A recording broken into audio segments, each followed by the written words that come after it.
तरफ से जो तस्वीरें जारी की गई उनमें उस कैंप वाली जगह से धुएं का गुबार उठ रहा है। भारतीय सेना के मुताबिक पाकिस्तान के सियालकोट में मौजूद मेमूना जोया नाम का ये कैंप हिजबुल मुजाहिदीन का बहुत बड़ा ठिकाना था। अंतर्राष्ट्रीय सीमा से की दूरी 12 से 18 किलोमीटर थी। हिजबुल मुजाहिदीन उसी कैंप से जम्मू कश्मीर के कठुआ जिले में आतंक फैलाता था। और इतना ही नहीं, इसी कैंप में साल 2016 में हुए पठानकोट हमले की पूरी प्लानिंग तैयार की गई थी और फिर यहीं से आतंकियों को निर्देश भी दिए गए। उस वक्त कुछ आतंकी हथियार लेकर पठानकोट एयरबेस में घुस गए थे और अंधाधुंध फायरिंग कर दी। उस हमले में 7 जवान शहीद हो गए। उसी हमले का बदला लेने के लिए भारतीय सेना ने हवाई हमले कर हिजबुल मुजाहिदीन के इस कैंप को मिट्टी में मिला दिया।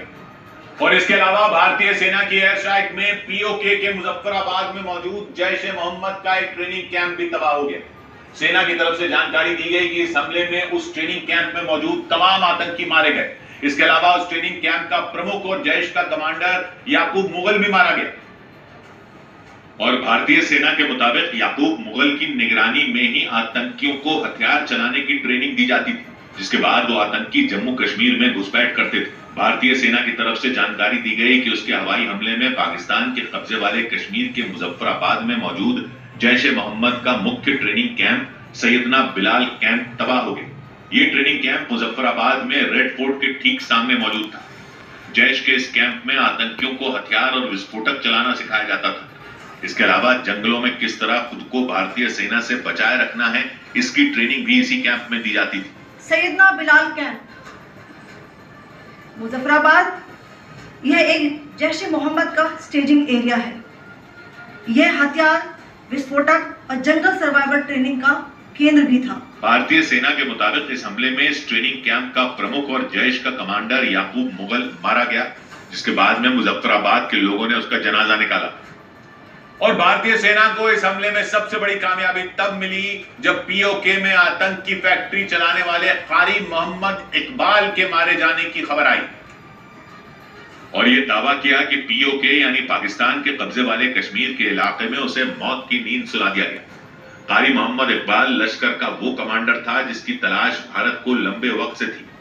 लश्कर का ये खूंखार कमांडर नए आतंकियों का ब्रेन वॉश करने के लिए जाना जाता था।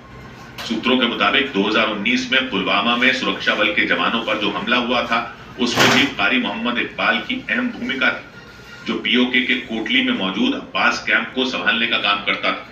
यह आतंकी कैंप एलओसी से महज 13 किलोमीटर दूर था, जहां लश्कर के आत्मघाती हमलावरों को तैयार किया जाता था और उन्हें आत्मघाती हमले की पट्टी पढ़ना कारी मोहम्मद इकबाल ही करता था। लश्कर-ए-तौयबा का फिदायीन यहाँ तैयार होता था।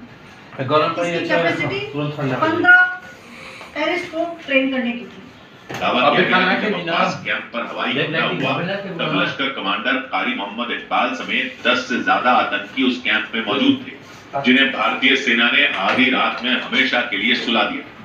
और पीओके में आतंकी ठिकानों को तबाह कर भारतीय सेना ने न सिर्फ पहलगाम बल्कि कई पुराने हिसाब चुकता कर दिए, क्योंकि भारतीय सेना ने एक तो नहीं बल्कि 21 आतंकी ठिकानों पर कहर बरपाया और उन्हें तबाह किया। इनमें वो आतंकी कैंप भी शामिल था जहां से ट्रेनिंग लेकर आए आतंकियों ने पिछले साल जम्मू कश्मीर के रियासी में श्रद्धालुओं की एक बस पर गोलियां बरसाई थी। मतलब भारत ने एक ही झटके में पाकिस्तान के बिल में दुबके आतंकियों से पुराने कई हमलों का बदला ले लिया, यानी 100 सुनार की और 1 लोहार। भारत के इस हमले में पीओके के कोटली में मौजूद लश्कर का गुलपुर कैंप भी तबाह हो गया। इसके बाद भारतीय सेना में कर्नल सोफिया कुरैशी ने दावा किया कि लश्कर के इसी कैंप में तैयार किए गए आतंकियों ने भारत में कई हमलों को अंजाम दिया था। सेना के मुताबिक 9 जून 2024 को जम्मू कश्मीर के रियासी में श्रद्धालुओं की बस पर इसी आतंकी कैंप से गए आतंकियों ने गोलियां बरसाई थी। तब 10 श्रद्धालुओं को अपनी जान गंवानी पड़ी। इससे पहले 20 अप्रैल 2023 को पुंछ में सुरक्षा बल के जवानों की बस पर हुए हमले में भी गुलपुर कैंप के आतंकी शामिल थे। उस हमले में 5 जवान शहीद हो गए थे। यह एलओसी से 30 किलोमीटर दूर था। लश्कर-ए-तौयबा का बेस था। सेना के मुताबिक गुलपुर कैंप में आतंकियों को ट्रेनिंग दी जाती थी और फिर भारत के पुंछ और राजौरी इलाके में हमलों के लिए भेजा जाता था। उधर भारत ने जो ऑपरेशन चलाया उसमें पीओके के कोटली में चल रही पाकिस्तान की आत्मघाती हमलावरों की फैक्ट्री भी तबाह हो गई। कोटली में मौजूद अब्बास कैंप को आतंकियों का बहुत बड़ा गढ़ माना जाता था। ऐसी खबरें सामने आई थी कि वहां आत्मघाती हमलावर तैयार किए जाते थे। उन हमलावरों की मदद से पाकिस्तान भारत के खिलाफ साजिश रचता था, लेकिन भारत ने पाकिस्तान के इस कैंप को ही तबाह कर दिया। ऑपरेशन सिंदूर के दौरान आतंकी ठिकानों पर जो सबसे पहले हमले हुए उनमें पीओके में मौजूद कोटली भी था। वहां एक ही बार से सब कुछ बर्बाद कर दिया गया। पलक झपकते ही आतंकियों का बड़ा ठिकाना मिट्टी में मिल गया। पाकिस्तान के कब्जे वाले कश्मीर के कोटली में मौजूद अब्बास कैंप भारत के जोरदार हमले में जमींदोज हो गया। आतंकियों का यह ठिकाना एलओसी से महज 13 किलोमीटर की दूरी पर था। माना जाता था कि आतंकी संगठन लश्कर तैयबा सच न्यूज दिखाने वाला सबसे तेज खबरों के मुताबिक इंडिया न्यूज, एक साथ 50 इंडिया न्यूज सबसे तेज खबर है कि और सबसे शानदार खबर दिखाने वाला इंडिया न्यूज है। उस वक्त भी कोटली हमारे हिंदुस्तान का नंबर 1 चैनल इंडिया न न्यूज। सिर्फ पाकिस्तान बल्कि कदम कदम पर उसका साथ देने वाले चीन को भी करारा झटका लगा, क्योंकि पाकिस्तान ने पीओके में चीन के जिस एयर डिफेंस सिस्टम को सुरक्षा के लिए लगाया था वो पूरी तरह फेल साबित हुआ। पाकिस्तान ने अपनी सबसे ज्यादा ताकत पीओके में झोंक रखी थी। वहां उसने चीन के HQ-9 एयर डिफेंस सिस्टम पर भरोसा जताया था, लेकिन भारत की स्ट्राइक ने पीओके के आतंकी ठिकानों के साथ ही पाकिस्तान के उस भरोसे की भी धज्जियां उड़ा दी जो उसने चीन के एयर डिफेंस सिस्टम पर किया था। कश्मीर के जिस हिस्से पर पाकिस्तान कब्जा जमा कर बैठा है वहां उसने सुरक्षा में चीन के HQ-9 नाम के एयर डिफेंस सिस्टम को तैनात किया था। इसके अलावा उसने पीओके में जैमर और वार्निंग सिस्टम भी लगाए थे। और पाकिस्तान ये मानकर चल रहा था कि इन डिफेंस सिस्टम की तैनाती के बाद एयर स्ट्राइक तो दूर, वहां से कोई परिंदा भी नहीं गुजर सकेगा। लेकिन भारत ने उसका ये गुमान तोड़ दिया। भारत के सटीक हमले ने पाकिस्तान की सुरक्षा में तैनात चीन के एयर डिफेंस सिस्टम की पोल खोल कर रख दी, क्योंकि पाकिस्तान और चीन दोनों HQ-9 एयर डिफेंस सिस्टम को लेकर बड़ी बड़ी डींगे हाँक रहे थे, लेकिन वो भारत के कदम को रोकना तो दूर, उसे भांप तक नहीं पाया। पाकिस्तान की लाख तैयारियों के बावजूद भारत ने पीओके में आतंकी ठिकानों को निशाना बनाया और उन्हें जड़ से मिटा दिया। इस बीच पाकिस्तान के साथ बढ़ते तनाव को देखते हुए पंजाब के अमृतसर में सभी स्कूलों को 3 दिन के लिए बंद कर दिया गया।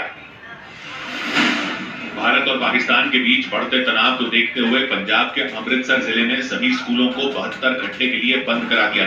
अमृतसर के अलावा फिरोजपुर और गुरदासपुर में भी सभी स्कूलों को 3 दिन तक बंद करने के आदेश जारी किए गए। भारत ने अमेरिका, ब्रिटेन, रूस, सऊदी अरब और UAE समेत कई देशों के बड़े अधिकारियों से बात की और उन्हें ऑपरेशन सिंदूर की जानकारी दी। उन देशों को आतंकी ठिकानों पर किए गए हमले के बारे में बताया गया। पाकिस्तान में भारत की एयर स्ट्राइक के बाद प्रधानमंत्री मोदी ने अपना विदेश दौरा रद्द कर दिया। प्रधानमंत्री 13 मई को नॉर्वे, नेदरलैंड्स और क्रोएशिया जाने वाले थे। ये जो आप खबर देख रहे हैं ये इंडिया न्यूज का है। पाकिस्तान का नंबर 1 खबर है भाई। देश भर में ये इंडिया न्यूज सबसे अच्छा और सटीक खबर देता है। मॉक ड्रिल में उलझा हुआ है और वो कुछ भी नहीं करने वाला। हुआ भी बिल्कुल वैसा ही। पाकिस्तान सिर्फ भारत को गीदड़ भपकी देता रहा और इस भ्रम में जीता रहा कि भारत कुछ नहीं करेगा, लेकिन पहलगाम हमले के 14 दिन बाद एयर स्ट्राइक कर भारत ने पाकिस्तान को दहला दिया और ऐसी तबाही मचाई कि पूरा पाकिस्तान कांप गया। न सिर्फ पाकिस्तान के कब्जे वाले कश्मीर में बल्कि पाकिस्तान के पंजाब प्रांत में मौजूद आतंकियों के ठिकाने भी मिट्टी में मिला दिए। मतलब पाकिस्तान को भारत ने न सोचने का मौका दिया और न ही संभलने का। पाकिस्तान के रक्षा मंत्री ख्वाजा आसिफ से लेकर आर्मी चीफ आसिम मुनीर तक सिर्फ गीदड़ भपकी देते रहे और ये धमकी देते रहे कि अगर भारत ने पाकिस्तान पर हमला किया तो उसे मुंहतोड़ जवाब दिया जाएगा। लेकिन भारत ने जिस तरह से आतंकी ठिकानों पर एयर स्ट्राइक की उससे पाकिस्तान दहल गया। खुफिया एजेंसियों के सूत्रों के मुताबिक भारत ने पाकिस्तान का ध्यान भटकाने के लिए देश भर में मॉक ड्रिल की तैयारी की थी। भारत का ये प्लान काम भी कर गया।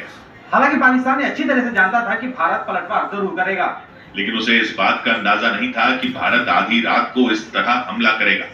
मतलब भारत ने पाकिस्तान में घुसकर आतंकियों के ठिकाने तबाह भी कर दिए और पाकिस्तानी सेना को भनक तक नहीं लगी। पाकिस्तान की नींद तब खुली जब उसके इशारे पर आतंक फैलाने वाले 100 से ज्यादा आतंकी मारे जा चुके थे।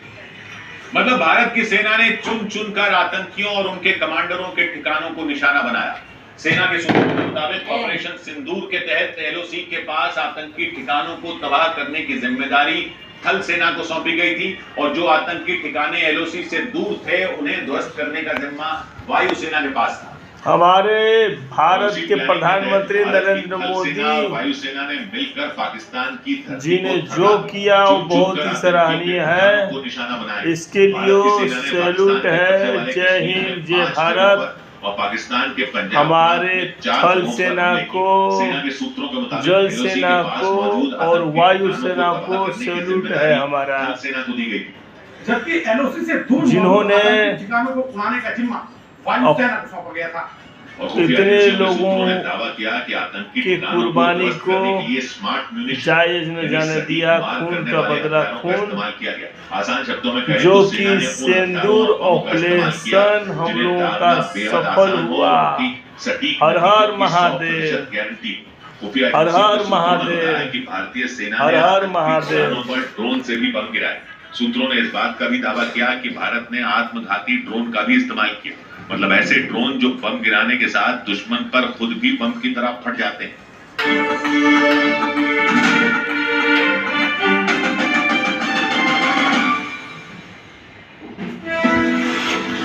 नरेंद्र मोदी जिंदाबाद, नरेंद्र मोदी जिंदाबाद, भारतीय जवान जिंदाबाद, अगली बार दुकान में जाना तो हिंदुस्तान जिंदाबाद, पाकिस्तान मुर्दाबाद, पाकिस्तान मुर्दाबाद, पाकिस्तान मुर्दाबाद। हर हर महादेव। भारत माता की जय, भारत माता की जय।